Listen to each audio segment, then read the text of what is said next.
Today's show brought to you in part by GoToMeeting. For a free 30-day trial, use code podcast at gotomeeting.com. Forget the kids. Leave the dog.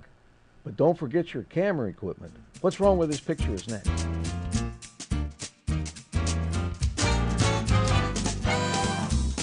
Hi everyone, this is What's Wrong with This Picture, episode 112. I'm Courtney Wallen, of course, joined by Mr. Dennis Guillaume, the friendliest man on the planet. You would never leave your kids or your dog. Well, not intentionally. Not intentionally, but maybe. But I know I'd never leave my camera equipment.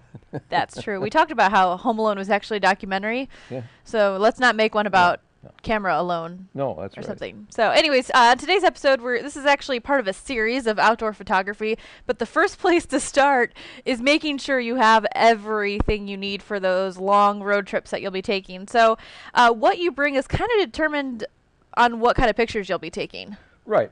Where are you traveling? What kind of images do you think you're interested in taking that you're going to concentrate on, and so on? And that's going to determine pretty much what you need to take along. Mm-hmm. You can't really take everything you have, probably. What? But because those of us that are planning to die with the most toys, we have a lot of toys to play with. So when you take that trip, it's got to be a trip that is planned in advance, so you don't leave important things behind, but you don't try to drag everything that you own. I do that. I'll be the first to admit I pack way too much. But the first things first, we want to bring our camera. Right, and the best advice, if you can, don't just bring the camera, but if you have the ability to back it up with another camera body of some kind, then bring that too. Even if it's a lesser camera, bring it along, because you never know when something's going to happen and that primary camera that you plan on shooting the whole trip with breaks down for some reason and you can't get it fixed. Yeah, that's the worst. That hasn't happened to me yet, knock on wood, but it can happen.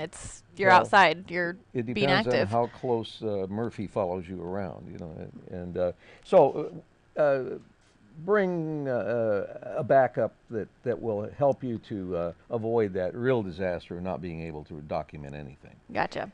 So then we're talking about a few more things to add to the list. Different lenses, accessories that you may have. Those are all part of what kind of pictures you're going to be taking. Right. And the to talk about accessories to begin with,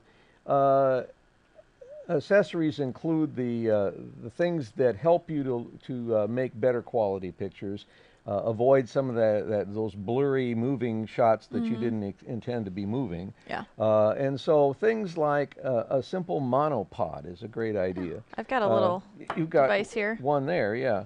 And this is primarily a monopod for light cameras, probably point-and-shoot cameras, or even your cell phone.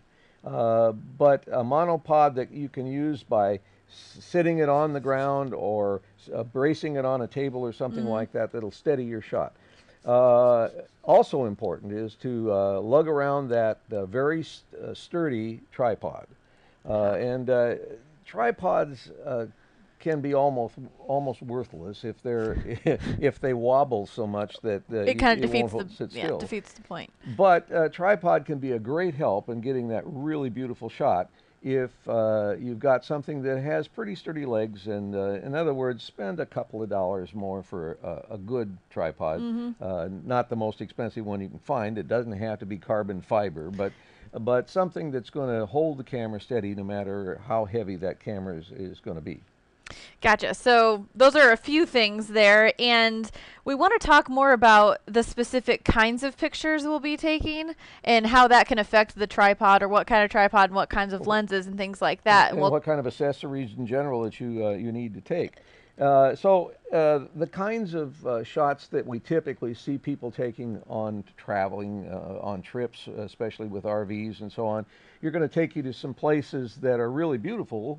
For example, let's say that you're taking landscape shots, scenic views. What do you need to have with you? Well, generally you need to have a lens that's going to give you enough width in terms Right. of wide-angle lens that'll let you get the expanse of what you're taking, or at least give you enough to where you can take multiple shots and make a panorama later. So you're going to look for a wide-angle lens that, for most cameras, are going to be in the low 20 millimeters or something like that, and maybe range up to something much higher if you can afford to do that. Yeah. But wide angle for landscapes. If you're going to be taking pictures of animals, you want to take a lens that can stop the action. They're not going to move. Oh, They're not going to be scared of me taking a picture of them. Not unless you're about to trip the shutter. Then they take off. Yep. But let's talk about the fact that animals, two things to remember. You probably can't get as close as you'd like to get to them. That grizzly bear? Yeah, in some cases you don't want to get very close. No. So animal pictures generally require a little longer telephoto lens. So now you've got this 24 or 28 millimeter lens that we were talking about for landscapes. How far do you want it to be able to zoom? If you can afford it, to get something that will go up to at least 200 millimeters and maybe higher, you're going to have enough range that will allow you to reach out pretty good and get that animal that's a little further than you can actually zoom with your feet. Zoom with your feet. We talk a lot about that a lot, and they'll probably find out more in the series, but zoom with your feet. Right. Well, you can assume what it means. But let's talk about this a little bit more. But first, we're going to take a quick break and look at our sponsors. Hey, Gabe, want to go for a walk? Gabe?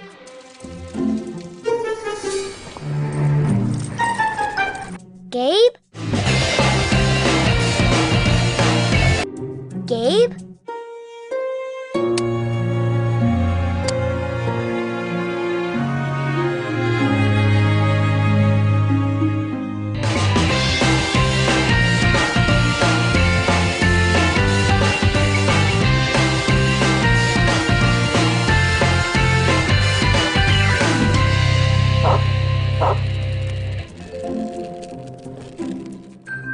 Hey, buddy, you lost? Hold on.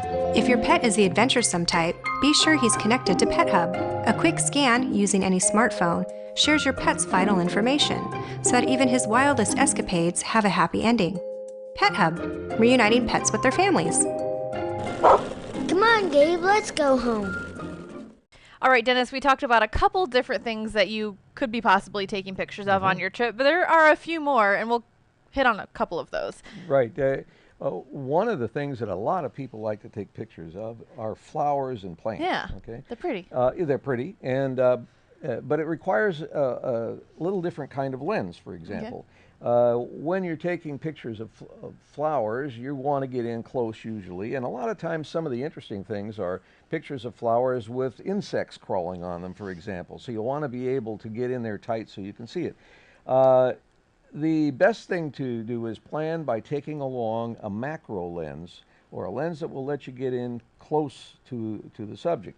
And the macro lens doesn't have to be terribly expensive, but it's one of those things that if you're in the habit of doing that sort of thing, taking pictures of small objects, flowers, insects, things like that, that lens can be a great help. And a lot of those macro lenses also serve as great portrait lenses for taking pictures of individuals. Which there are actual real people that you travel with sometimes. Sometimes, yeah. If you want, if you can tolerate them.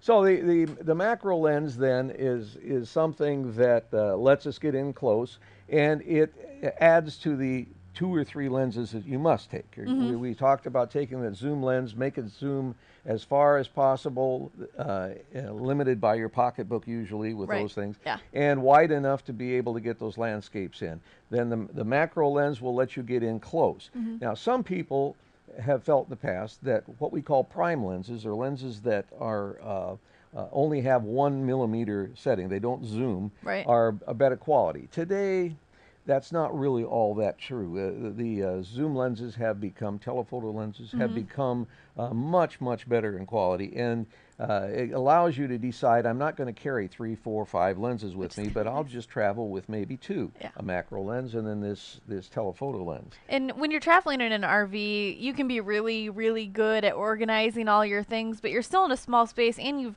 got to meet that weight requirement. And not that lenses are so heavy, but it all starts to add up. So the less you can bring, the less clutter and the less weight you're going to have in your RV, and the better feeling you'll just lighter. You're going to feel lighter. Yes, and that's important. As a kind of final suggestion, whatever you do, make a checklist of what it is you're going to take. I have walked off with things that just didn't make sense for me to leave them, but I did. It was always when I didn't have a checklist that would make sure that I remembered everything. Oh yeah, I'm big into checklists. Anyone that knows me, I have a checklist when I go to the grocery store, whether I'm even cleaning the house. I have a checklist of things to do. Otherwise, I'll forget to dust something, or Well, and when you get old like me, you can't remember anything anyways. So make a checklist. Make sure you've got all of those things necessary for the types of pictures you're taking. And really, before you even make that list, decide on what you're going to be doing. It's going to save you a lot of hassle and taking unnecessary things on that trip. So this has been a pretty good episode. And we've got a whole series. Again, this is our outdoor photography series, and we'll talk more specifically on the birds and the water and the animals and all those things, and maybe get a little bit up close with a couple of those. So be sure to watch us next week. We're going to be talking about storing and archiving your photos, which you kind of want to do after you take them. So look out for that episode, and of course you can follow What's Wrong with This Picture on Pinterest. We've got an RVNN Pinterest account, and What's Wrong with This Picture has its own board. So check it out. Of course, we're on Google+, Twitter, and Facebook. Dennis, we'll see you next week. Very good.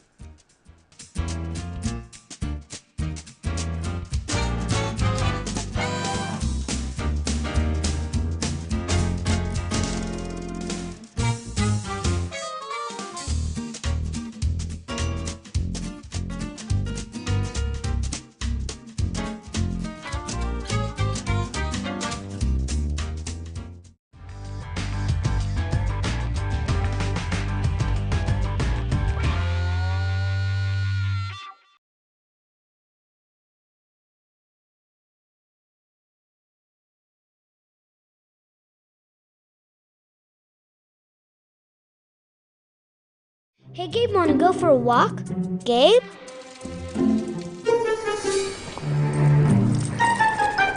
Gabe? Gabe?